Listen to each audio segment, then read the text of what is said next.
நாம் ராமாயணம் படிச்சிருக்கிறோம். இந்த ராமாயணம் ரொம்ப பெரிய காவியமாக வளர்வதற்கு காரணம் யாரு அப்படின்னு பார்த்தீங்கன்னா, இரண்டே இரண்டு பெண்மணிகள் தான் அப்படின்னு என் குருநாதர் ரொம்ப அழகாக சொல்வார்.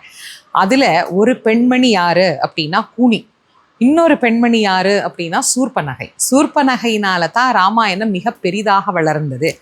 அதாவது கானகத்திற்கு வந்த ராமர் அப்படியே வனவாசத்தை நிறைவு பண்ணிட்டு போயிருந்தார் அப்படின்னு சொன்னால் ராமாயணமே வளர்ந்திருக்காது. சூர்பனகையினால தான் அந்த ராமாயணம் பின்னால் வளர்ந்தது. அதற்கு காரணமான சூர்பனகையும் அது நடந்த இடமும் இப்போ நான் நின்றுட்டு இருக்கிற இந்த இடம்தான். இது எங்க இருக்கு அப்படின்னா, நாசிக்ல இருக்கக்கூடிய கோதாவரி நதிக்கரையில அமைந்திருக்கக்கூடிய தபோவனம் அப்படிங்கிற இடத்துல. இங்கதான் லக்ஷ்மணருக்கு ஒரு தனி கோயில் அமைய பெற்றிருக்கிறது. மிக பெரிய பழமையான மரங்கள் சூழ்ந்து இருக்கக்கூடிய இந்த இடத்துலதான் ஆதி காலத்துல நீங்க யோசிச்சு பாருங்க, இது அப்ப காடாக இருந்திருக்கு. இந்த வனத்துலதான் லக்ஷ்மணர் சூர்பனகையினுடைய மூக்கை அறுத்து இந்த உலகத்துக்கு அவர் தன்னுடைய அண்ணன் மேல எவ்வளவு அன்பும் பாசமும் வச்சிருந்தார் அப்படிங்கிறத காட்டியும் ராமாயணம் இவ்வளோ பெருசா வளர்ந்ததற்கான காரணமாகவும் அமைந்த இடம் இந்த இடம்தான்.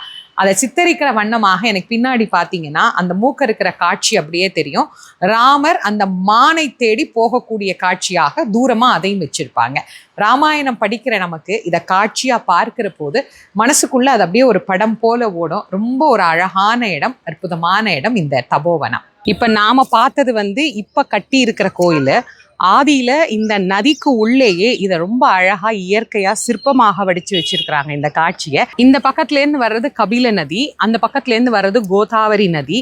இது ரெண்டும் இங்கேதான் சங்கமமாகிறது. இந்த இடத்துலதான் சூர்பனகையினுடைய மூக்க லக்ஷ்மணர் அறுத்தார் அப்படிங்கிற வரலாறு நமக்கு சொல்லப்பட்டு இருக்கக்கூடிய ரொம்ப ரொம்ப அற்புதமான ஒரு இடம் தான் இந்த இடம். இப்போ நதியில தண்ணி வந்துருச்சு அப்படின்னா இந்த இடத்துக்கு பார்க்க முடியாது இல்லையா? அதனால இப்ப அந்த ஆலயத்தை ரொம்ப சிறப்பா அங்க அமைச்சிருக்கிறாங்க.